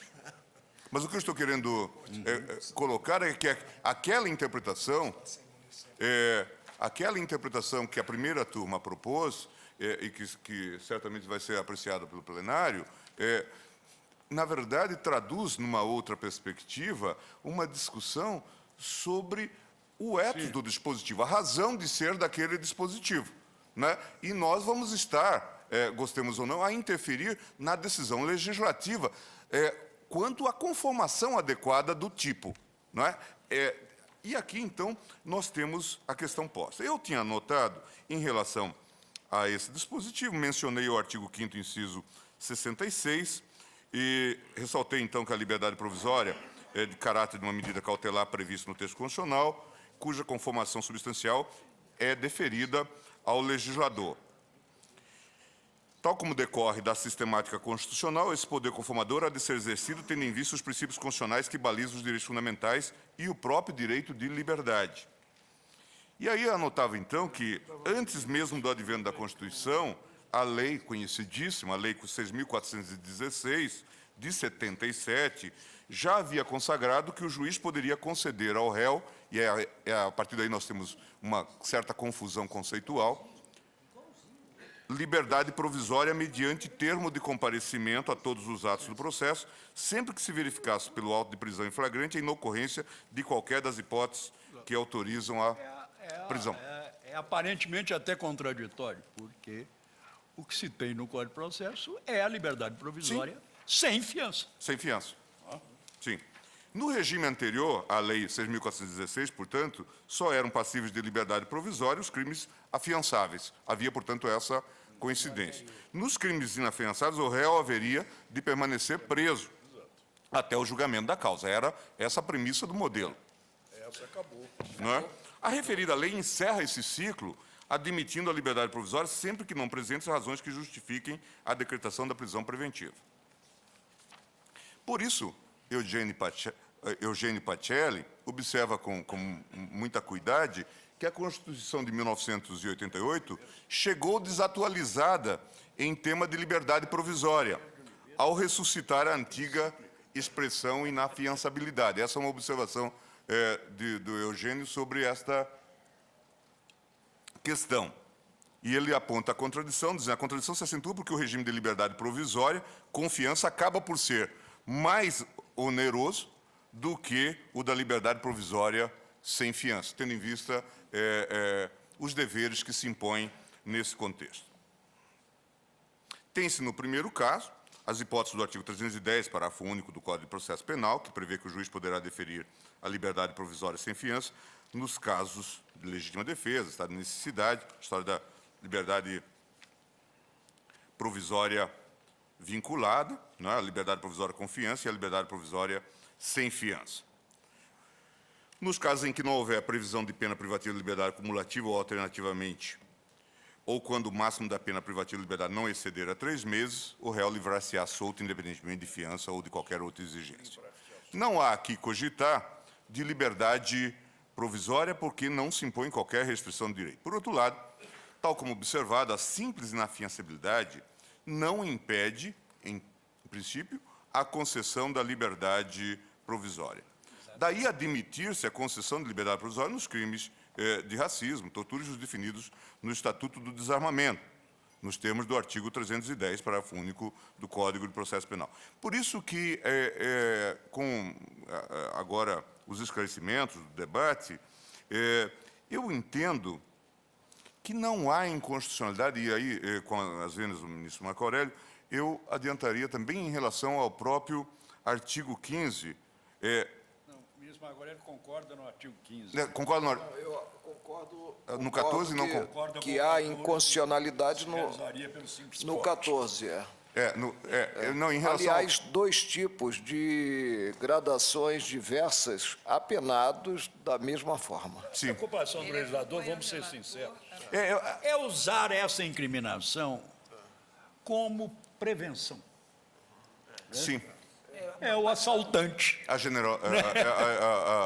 O assaltante pego antes do assalto. Sim, é o caráter de prevenção geral, na verdade, da função do direito penal. É isso aí. É profilaxia Por isso penal. que eu caminho, senhor presidente, e aí eu vou adiantar em relação ao 14 e o 15, para dizer que não vejo aqui inconstitucionalidade, visto que a prescrição da inafiançabilidade dos crimes nelas descritos não proíbe a concessão de liberdade provisória. E com isso estaria antecipando meu voto em relação ao artigo 21, tendo em vista que dispõe o artigo 310. O problema permanece, no entanto, em relação à legislação que proíbe peremptoriamente a concessão de liberdade provisória, mas aí eu guardo para a oportunidade adequada.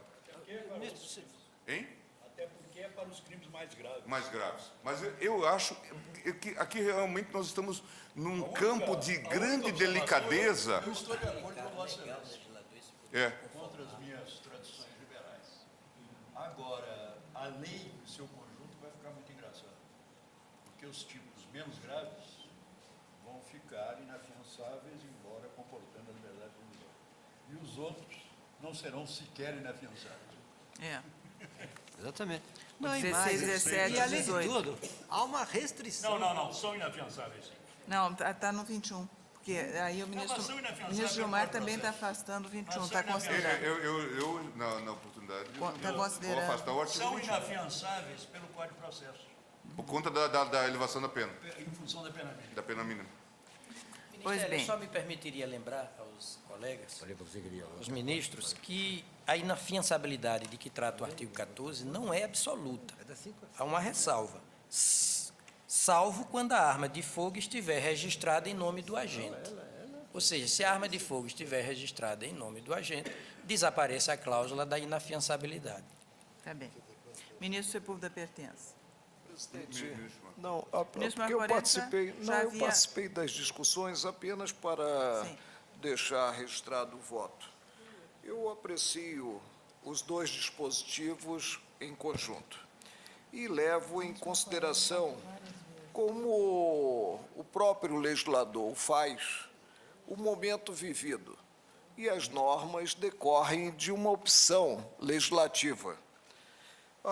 Não tenho, senhora presidente, como concluir que seja constitucional, ainda que não registrada a arma, né, o simples fato de detê-la, de adquirir, fornecer, receber ou ter em depósito, que pode ser na própria residência, tendo em conta a defesa, né, do cidadão e da respectiva família. Aqui eu creio que não há proporcionalidade no que se afastou a fiança, repito, ato unilateral. Ato a ser praticado por aquele que é acusado de uma prática criminosa, né? Agora, não vejo, e faço uma crítica em termos de interpretação sistemática ao que dispõe os artigos, no que as penas, quanto ao piso e ao teto, são as mesmas para a simples detenção e para o disparo de arma de fogo em lugar habitado ou em suas adjacências, em via pública ou em direção a ela, não vejo como colocarmos no mesmo patamar as disciplinas. Entender que aqui também se tem, no que vedada a fiança, um preceito inconstitucional. Foi uma opção do legislador. E uma opção que, repito, levou em conta a quadra vivida. E eu espero não presenciar o dia em que todos nós tenhamos que sair à rua de colete. Eu peço vênia para, no caso, julgar procedente o pedido apenas quanto ao artigo 14, mantendo o parágrafo único do artigo 14, mantendo incólume o artigo 15. Tá certo. Ministro Sepúlveda pertence. Senhora presidente, creio que na discussão já antecipei minha convicção. O artigo 5º, 66 da Constituição, as vênias que pensam em contrário, a meu ver, transferiu ao legislador a decisão sobre afiançabilidade ou não de qualquer infração penal, com a exceção Daqueles crimes. do artigo 5º 43, das hipóteses do artigo 5º 43. Repito, o artigo 5º 43 não contém um rol fechado de inafiançabilidade. Contém, por exemplo, da proibição de graça, porque esta é uma atribuição constitucional genérica do presidente da República, por critérios absolutamente discricionários, não é? E que a Constituição, em relação às hipóteses do artigo 5º 43, eliminou esse poder presidencial. Quanto à afiançabilidade, não. O artigo 5º 43, a meu ver, representa uma exceção em que a Constituição se antecipou ao exercício da competência que ela própria cometera ao legislador ordinário para proibir em determinadas hipóteses. Mas isto não é nem rol fechado, nem com as vênias do parecer da Procuradoria-Geral, nem um critério de razoabilidade para aferir-se outras hipóteses criadas de inafiançabilidade. Claro que não estou falando em hipóteses absurdas, mas sou restritivo quanto a este ensaio, esta verdadeira febre de transformar-se o Supremo Tribunal numa verdadeira corte de apelação dos juízos de razoabilidade do Congresso Nacional. Isto há de ser reservado para as hipóteses em que se possa quase objetivamente ver o desarrazoado ou desproporcional da opção legislativa. O abuso do poder legislativo. O excesso, isso mesmo. E se é fácil ver hipóteses em que um desses núcleos, desse tipo misto alternativo, que é o artigo 14, aparece desarrazoado, é fácil também formular hipóteses em que não seja. O problema aí, data vênia, não está na afiançabilidade. Estará na concessão da liberdade provisória, sem fiança, que prevê o artigo 310, o artigo 310 do seu parágrafo do Código de Processo Penal. Por isso, neste ponto, eu peço o vênia ao eminente relator para julgar improcedente a ação direta. Uma rápida consideração. Neste campo, me parece que fica deferido ao legislador um certo experimentalismo institucional, como nós estamos a ver. Não é? A rigor, saímos de uma quadra em que sequer crime era contravenção, agora, diante de um novo quadro que se coloca, o legislador se permite estabelecer uma nova política legislativa. Para que nós possamos afirmar que, de fato, ela é abusiva, temos que apontar essa abusividade E, na verdade, quer dizer, há de uma modo grande muito claro. válvula de apreciação, caso a caso, do juiz, que dificilmente...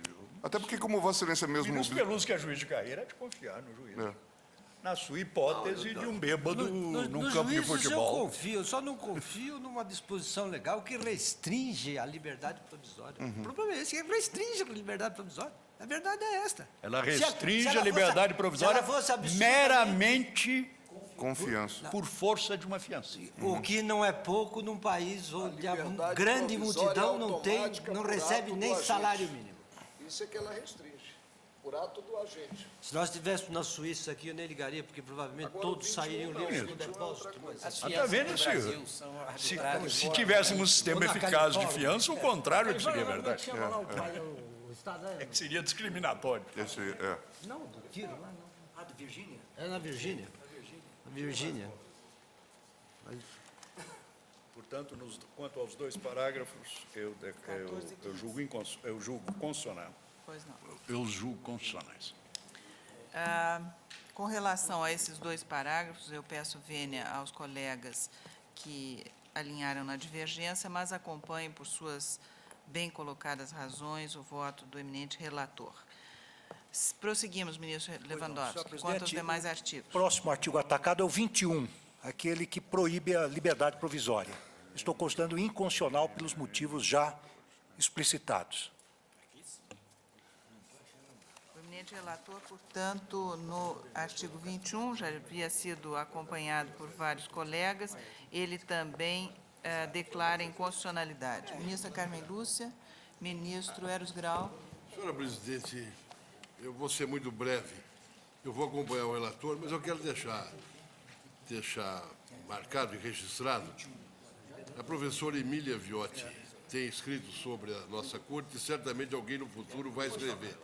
Eu quero deixar registrado que eu fico perplexo com o fato de nós, com o máximo respeito que eu dedico aos meus colegas, mas eu fico perplexo com o fato de nós não estarmos mais decidindo segundo a Constituição. Mas nós começamos a decidir conforme a razoabilidade e conforme a proporcionalidade. Eu quero deixar bem claro que eu não tenho nada a ver com isso. Eu aqui tomo decisões segundo a Constituição. E acho que nós nos excedemos, vamos além do que devemos, quando saímos da Constituição e passamos a tomar como parâmetro para as nossas Ministro, decisões... mas não foi Vossa Excelência que nos ensina sempre, nos seus livros e nos seus votos, que a Constituição é um texto? Ministro Pertence, me permita terminar, porque eu não quero ser excessivo. E eu não tenho ensinado nada a ninguém. Pelo menos aqui, são todos professores e eu sou estudante. O que eu quero dizer, se você me permitir, é que eu entendo que não tem sentido essa Corte tomar decisões fora da Constituição e segundo critérios de razoabilidade ou de proporcionalidade. Não é para isso que nós estamos aqui. Mas é só isso que eu queria dizer. Por razões jurídicas, agarrado à Constituição, eu acompanhei o relator nos 2 parágrafos e agora também fundado na Constituição, eu acompanho, mas sem qualquer envolvimento com proporcionalidades ou razoabilidades. Eu acompanho... O fundamento foi a irrazoabilidade. O ministro Eros acompanhou o relator quanto a esse fundamento da irrazoabilidade. Não. O que eu estou dizendo é que eu acompanhei pelos fundamentos que eu declarei no meu voto. Um pequeno voto que escrevi aqui enquanto Vossas Excelências debatiam. Sem qualquer comprometimento com o que esteja fora da Constituição. Vossa Excelência acompanha o relator? Acompanho o relator por essas razões. Com relação ao artigo 21. Senhor presidente, só para que fique claro, eu estou considerando inconstitucional justamente a vedação da liberdade provisória, porque eu entendo que isto ofende o princípio da presunção de inocência, que está na Constituição, a obrigatoriedade de fundamentação dos mandados de prisão, que está na Constituição também, e o devido processo legal, que também está na Constituição, salvo engano. Ministro Joaquim Barbosa. Eu acompanho. E acrescento o argumento de que o dispositivo estaria ressuscitando a prisão automática obrigatória. Ministro Carlos Brito, com Acompanho relação o ao relator. artigo 21. Acompanho o relator. Vossa Excelência acompanha o relator. Ministro César Peluso. Também, artigo senhor 21. presidente, eu já antecipei meu voto. Eu acho que é um caso de retrocesso à prisão preventiva obrigatória. Pois não, acompanha o relator. Ministro Gilmar Mendes. Eu também, senhor presidente, eu também trouxe voto escrito que farei juntar.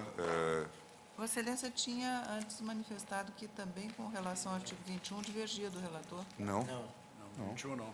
21 não? Eu distingui Me claramente. perdoe, eu anotei mal. Não. Exatamente... 21, Vossa Excelência... E eu já me manifestei, inclusive, na reclamação de que foi relator o ministro César Peluso, salvo engano, nesse mesmo sentido, no sentido da inconstitucionalidade de norma semelhante. 21. Pois não. Ministro Marco Aurélio. Presidente, também aqui vou fazer uma distinção.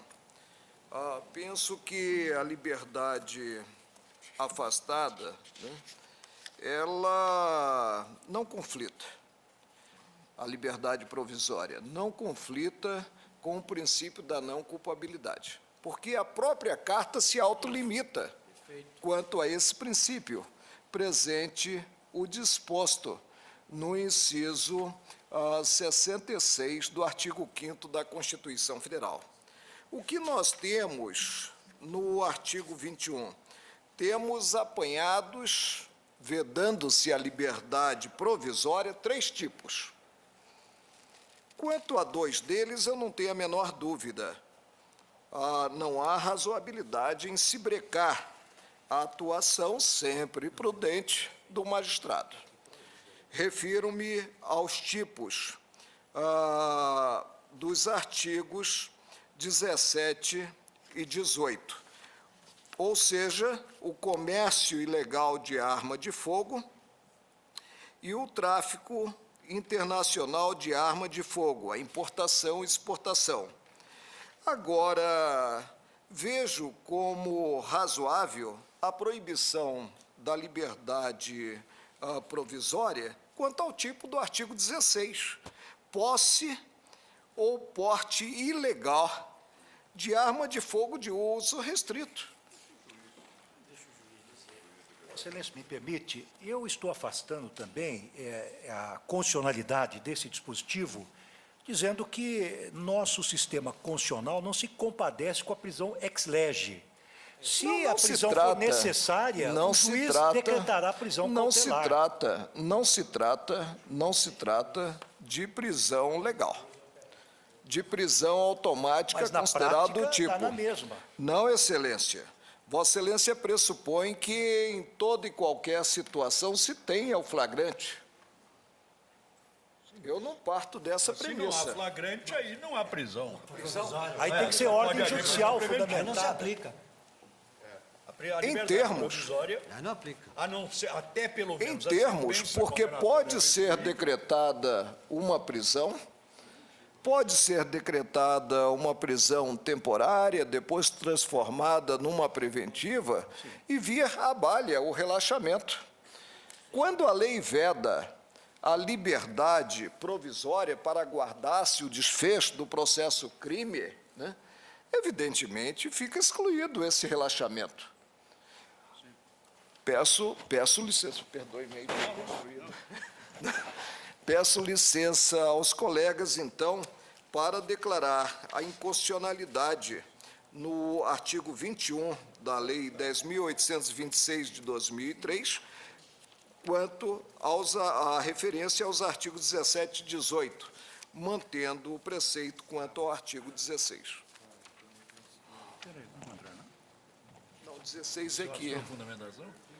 Não, porque pela sua fundamentação, 16 é o menos grave. Não, 16 é o mais grave. É a posse ou porte ilegal de arma de fogo de uso O restrito. comércio É mais ilegal, grave o que o tráfico comércio internacional de arma de fogo, ainda Sim, que... porque eu não estou aqui distinguindo onde o legislador não distinguiu, né? Não estou vislumbrando aqui importação e exportação, né, em grande quantidade, né? Mas Veja o artigo 19. o comércio. Veja o artigo 19. Não, é outro artigo, mas não está Sim. referido. A pena é aumentada da metade, no artigo 17 e 18, se a arma de fogo acessória munição for de uso proibido ou restrito. Sim, está. As metralhadoras. Portanto, então eu estou coerente, né, com as premissas lançadas. Em se tratando de arma de fogo de uso restrito, não concluo pela inconstitucionalidade do preceito no que breca a liberdade provisória. Quanto ao mais, eu vejo a inconstitucionalidade. Pois não, ministro Sepúlveda pertence. Senhora Presidente, já há outros propósitos, tenho também, como eminente relator, entendido que é inconstitucional a vedação absoluta da liberdade provisória, que implica, na hipótese primeira, que a simples prisão em flagrante pela aparência da comissão de determinado crime impõe a manutenção da prisão do réu até a absolvição ou o fim do processo, quando se transformaria apenas formalmente em execução. Para mim, tudo isso é quando parte apenas da tipificação, da incriminação provisória ou do Ministério Público ou da sentença condenatória, é execução antecipada de pena privativa de liberdade, que não admito. Observo mais que todos os delitos referidos, os artigos 16, 17 e 18 do Estatuto do Desarmamento, à vista da pena mínima combinada, são inafiançáveis.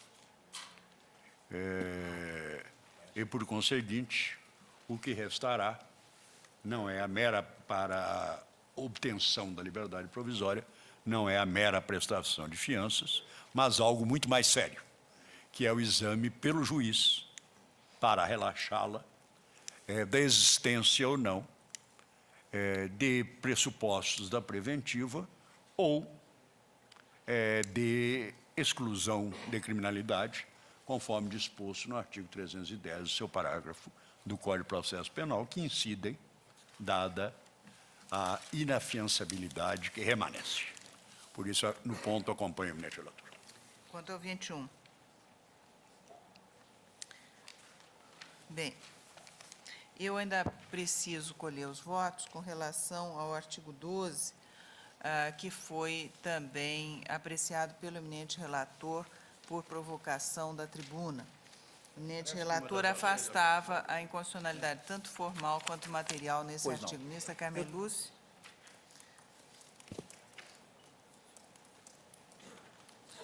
Ministro Eros Grau. Acompanho. Ministro Joaquim.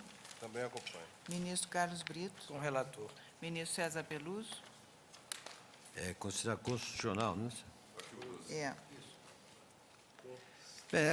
Nós estamos discutindo só a questão da constitucionalidade, não estamos discutindo o 12.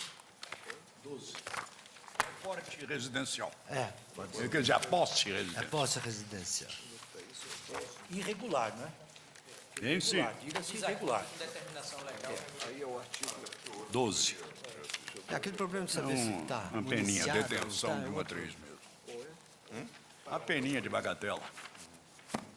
Ministro César Peluso. De acordo, presidente. Ministro Gilmar Mendes. Eu também, senhor presidente. Pela Ministro Marco constitucionalidade. Aurélio. Quanto ao artigo 12.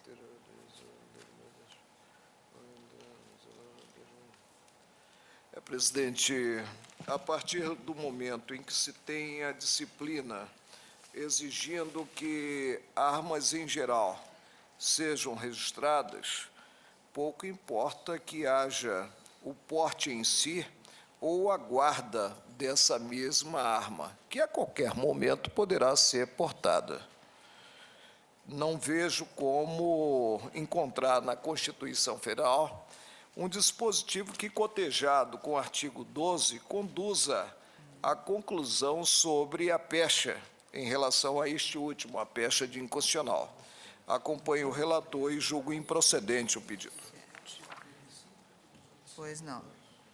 Ministro Sepúlveda Pertença. Bem, senhor presidente, creio que a arguição de inconstitucionalidade parte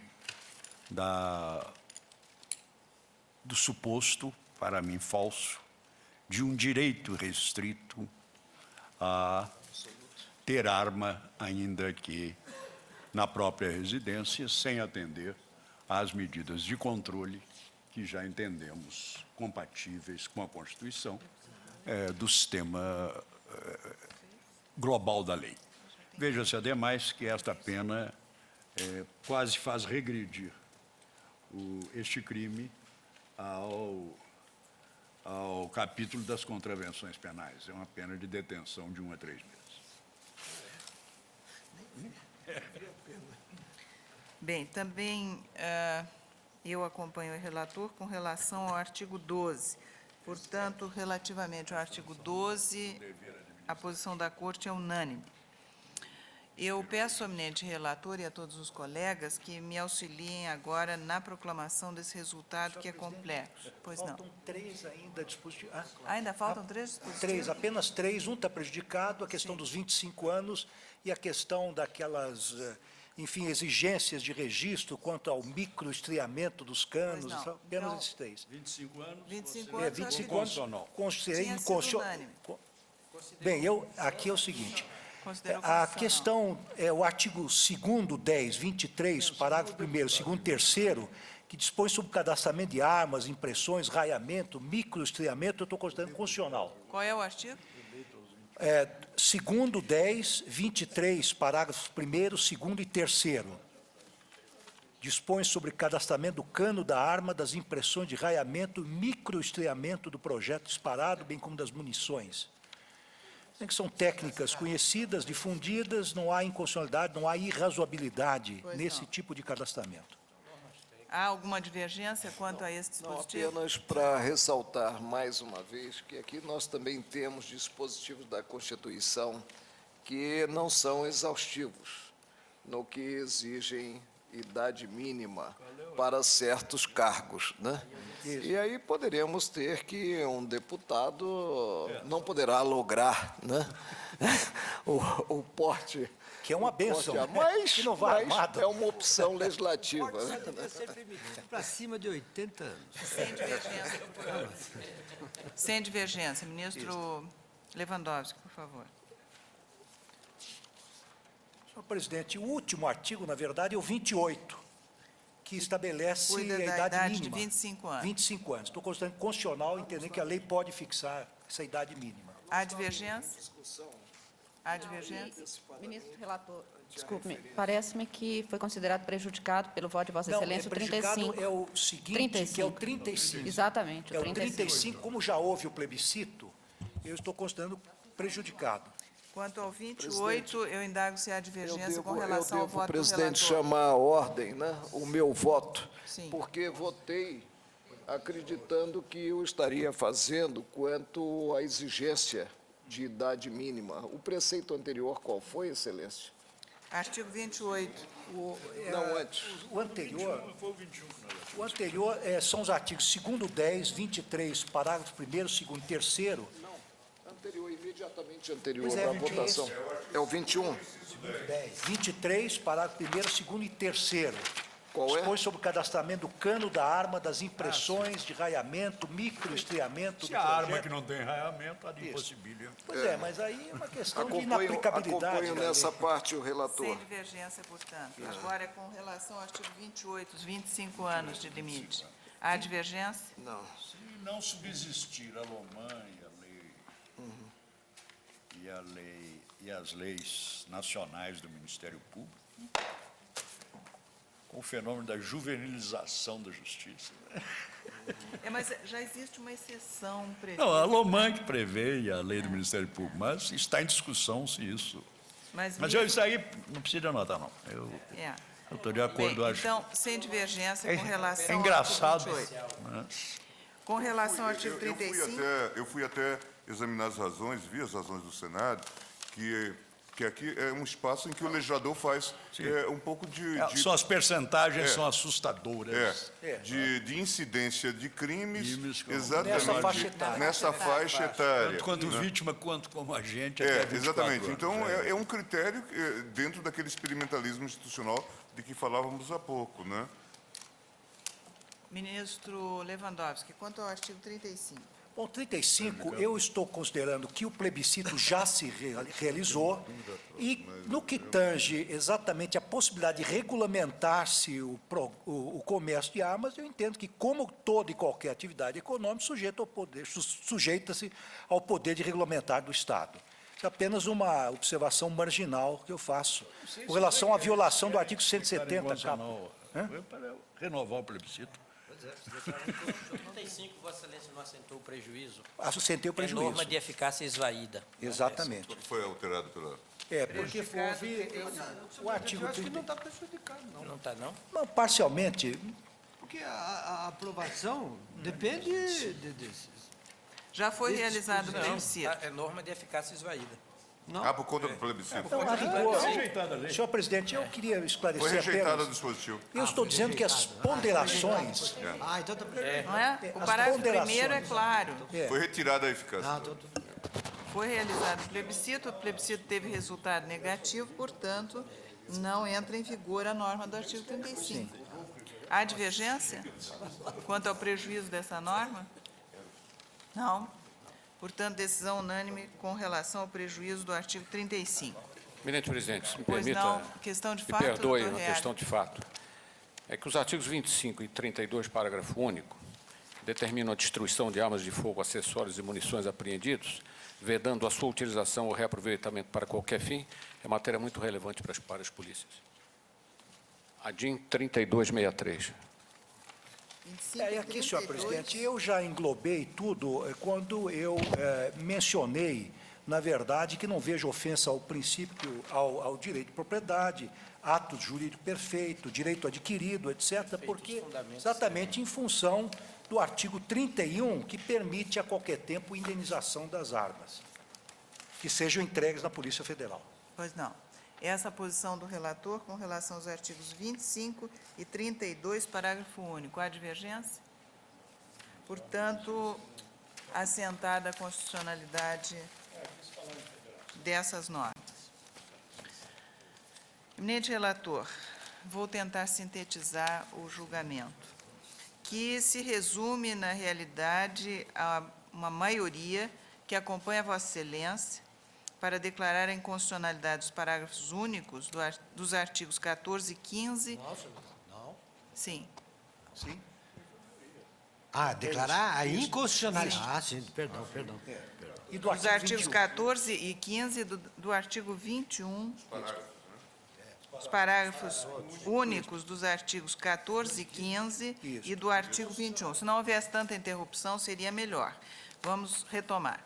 Portanto, o tribunal, por maioria, nos termos do voto do relator, declarou a inconstitucionalidade dos parágrafos únicos dos artigos 14 e 15 e do artigo 21 da Lei 10.826. É essa? Esse é o número? 10.826. Bem, divergem quanto aos incisos, dos parágrafos. Não, perdão. Quanto aos parágrafos... Diverge quanto aos parágrafos únicos dos artigos 14 e 15, o ministro Carlos Brito. Não, o ministro Carlos Brito, o ministro Pertence e o ministro Gilmar Mendes. Eu vou, ministro por ministro. Vossa Excelência diverge quanto aos parágrafos Entendi. únicos dos artigos 14 e 15? Isso. Pois não. Ministro Gilmar Mendes diverge também quanto aos parágrafos únicos dos artigos 14 e 15. Ministro Marco Aurélio diverge apenas quanto ao parágrafo único do artigo 15. Exato, excelência. Quanto ao artigo 21, ministro Marco Aurélio?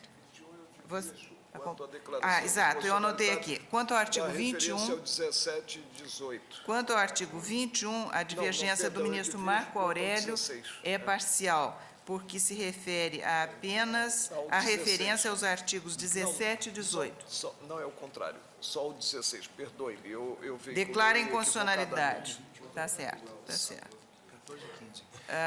Senhor presidente, Vossa Excelência computou o voto do eminente 17, ministro 18, Sepúlveda Pertence, no que Sim, tange sim, aos sim. parágrafos únicos Sim. do 14 e 15? O ministro Sepúlveda Pertence acompanha com Isso. relação aos parágrafos... Acompanha a divergência. Não, ele acompanha a divergência, ministro Lewandowski. Isso. Eu ainda não cheguei no ministro Pertence, estava no ministro Marco Aurélio. Ministro Sepúlveda Pertence, portanto, diverge do relator no que afasta os parágrafos únicos também dos artigos 14 e 15. Todavia, o ministro Sepúlveda Pertence acompanha o relator no que diz respeito ao artigo 21. E o mesmo faz o ministro Carlos Brito, não é verdade? Isso. Acompanha com relação ao artigo 21. Exato. Eu creio que tomei todos os votos.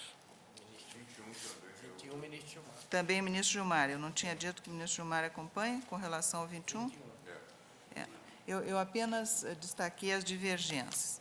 Então, Vossa Excelência acompanha com relação ao 21, o ministro Pertence também, e o ministro Marco Aurélio apenas com a referência expressa, porque ele afasta a referência ao artigo 16, não é isso, ministro Marco Aurélio?